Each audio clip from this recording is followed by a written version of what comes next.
नमस्कार। संतोष की रिपोर्ट में आप सबों का स्वागत है। और आज हम संतोष की रिपोर्ट में चर्चा करने जा रहे हैं, ये कैसा संयोग है। अभी 3-4 दिन पहले पटना एयरपोर्ट पर किसी को छोड़ने गए थे, पता चला कि मोदी जी आ रहे हैं। और उसी दिन सुबह मोदी जी ट्वीट किए थे कि मुझे कैंसर हो गया। बरबस कुछ रिश्ते ऐसे हैं जिनको आप भुला नहीं सकते। रुक गया कि चलिए दर्शन कर तो ले, पता नहीं किस हाल में है। थोड़ी देर बाद व्हीलचेयर से वो बाहर निकलते हैं। उनको देखने के बाद जेहन में एक ही सवाल उठा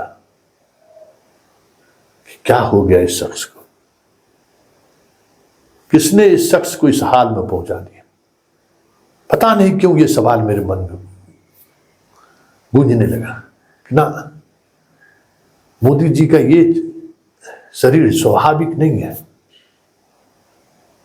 कैसे अचानक 5-6 महीने के अंदर इस तरीके से इतना इस हाल में पहुंच जाएंगे कि अब जिंदगी और मौत से लगता है कि अब वो अंतिम दौर में जूझ रहे हैं। विचलित हो गया मन कि मोदी जैसा शख्सियत, सादगी वाली जीवन शैली, कभी कुछ उस तरीके से खाना पीना नहीं, होटल में खा, मतलब इतनी सादगी तो मैंने देखा ही नहीं है कि विधानसभा में भी जब वो निकलते थे तो घर से लाई हुई रोटी वो खाते थे। और उस आदमी को कैंसर हो गया। और इसी दौरान नीतीश जी के भी पास जाने का मौका मिला। वो पहचानने की कोशिश कर रहे थे, उनकी मन की बेचैनी साफ दिख रहा था कि वो कुछ कहना चाह रहे हैं। लग रहा था जैसे वो पुरानी बातों को याद कर रहे हैं, लेकिन सब कुछ लगा जैसे उनके चेहरे के भाव से लगा कि बहुत ही अंदर से एक अलग तरीके की पीड़ा से वो गुजर रहे हैं।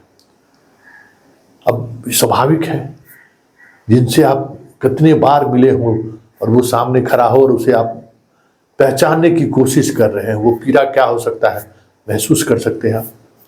लेकिन उस वक्त भी मुझे संयोग नहीं लगा, पता नहीं क्यों लगा कि ना, ये कैसे हो सकता है।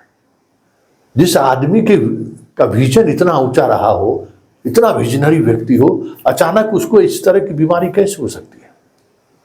मेरे दिमाग में एक अजीब तरीके का कुंद एकदम सवाल पर सवाल खड़े करने लगे कि क्या हो गया है। इसी सोच में गाड़ी से लौट रहे थे, पूरे रास्ते यही सोचते रहे, सुशील मोदी जी को देखिए, नीतीश कुमार को देखिए, हरेन पांड्या को याद करिए, गुजरात के पूर्व गृह मंत्री, उनकी हत्या, गोपीनाथ मुंडे का एक्सीडेंट होना, और एक्सीडेंट की वजह यह बताई गई कि दिल्ली के सड़कों पर पेड़ पौधा बहुत ज़्यादा घना हो गया है, इस वजह से रेड लाइट नहीं देख सका ड्राइवर। फिर मनोहर पारेख, क्या चेहरा था, हंसता खेलता, किस तरीके से उन्होंने छाप छोड़ी थी रक्षा मंत्री के रूप में। एक गोवा से राजनीतिक जीवन की शुरुआत करते हुए मुख्यमंत्री, और मुख्यमंत्री से रक्षा मंत्री, देश को लगा था कि चलिए एक अलग तरीके का नेता मिला है देश को, जिससे उम्मीद, पूरे देश को उम्मीद बंधी थी कि चलिए एक अच्छा व्यक्ति राजनीति में दिख रहा है, एक विजनरी वाला व्यक्ति राजनीति में दिख रहा है, एक पढ़ा लिखा व्यक्ति राजनीति में दिख रहा है। वो भी गोवा जैसे छोटे से राज्यों से आकर पूरे देश को अपने दिलों के करीब ला दिया है। हर किसी को उम्मीद की किरण दिखने लगी थी। अचानक खबर इसी तरीके से आया कि कैंसर हो गया, और फिर हम लोगों को छोड़कर चले गए। सुषमा स्वराज, आज भी उनकी हंसी, आज भी उनका भाषण, ओज, कभी किसी ने सोचा था कि इस तरीके से छोड़कर सुषमा स्वराज चली जाएंगी अचानक। अरुण जेटली, कितने लोगों का नाम ले। इस दौर में जिसने भी कुछ अलग करने का सोचा, पता नहीं ईश्वर को क्या मंजूर है, उसे कुछ न कुछ ऐसा हो गया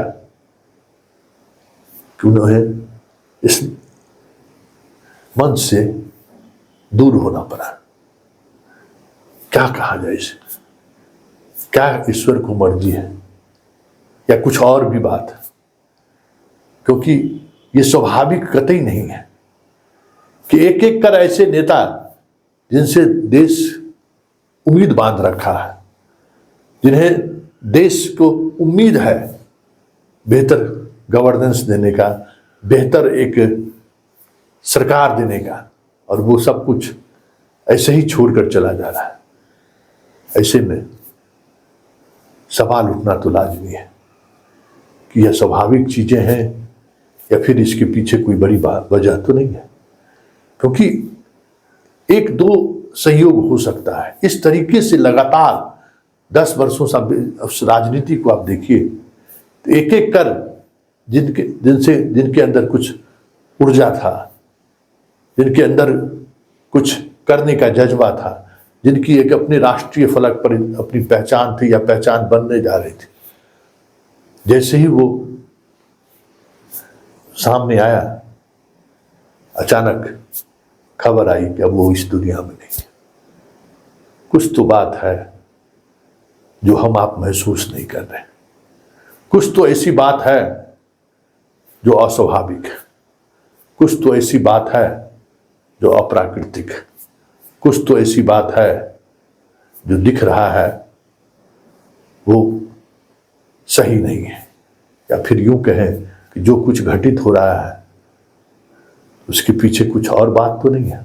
बड़ा सवाल है, और ये सवाल मुझे इसलिए बार बार जहन को कूंद रहा था कि मुझे स्वाभाविक ये नहीं दिख रहा है। कुछ न कुछ चीजें हैं जो मुझे बार बार बरबस इस तरीके का सवाल करने पर मजबूर कर रहा है।